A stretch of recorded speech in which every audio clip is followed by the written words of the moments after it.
Old Moorhen's Shredded Sporran, written by Andrea Frazer and narrated by Lady A. A quick catch-up.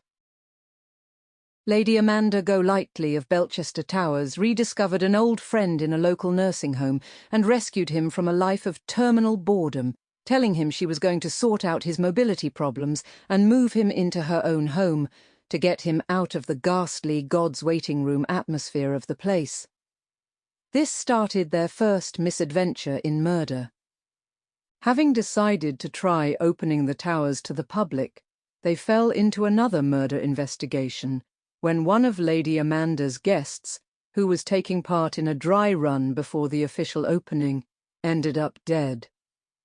Thinking themselves finally free of these tragic events, they travelled up to Scotland to spend Burns Night with a couple whom Lady Amanda had known for decades, only to find themselves sleuthing again.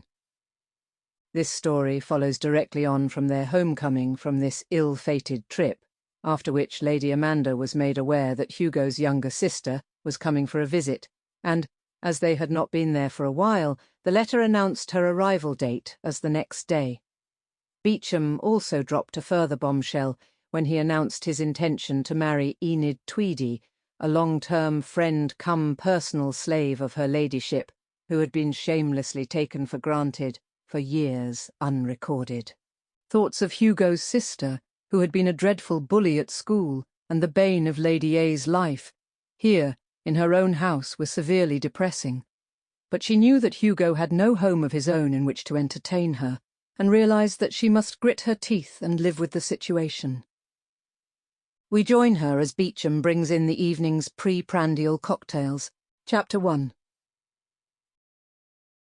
Monday.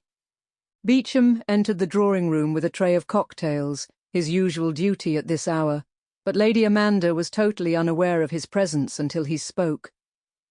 "I thought an old Moorhen's Shredded Sporran might be in order, as we've managed to survive our Scottish trip without either being murdered or dying of hypothermia," he announced. "Eh?" she queried, rather commonly, Hugo thought. "Excellent idea, Beauchamp," agreed Hugo, giving the butler an ingratiating reply, hoping to make up for his friend's lack of manners, an unusual occurrence indeed, for she was the very devil herself where manners were concerned. Shaking her head like a dog emerging from water, she said, "Sorry, Beauchamp, old man. I was lost in a dream for a moment there. What is it you've brought us tonight?" "An old Moorhen's Shredded Sporran," he replied. He knew at once what she had been thinking about, and Sample complete. Ready to continue?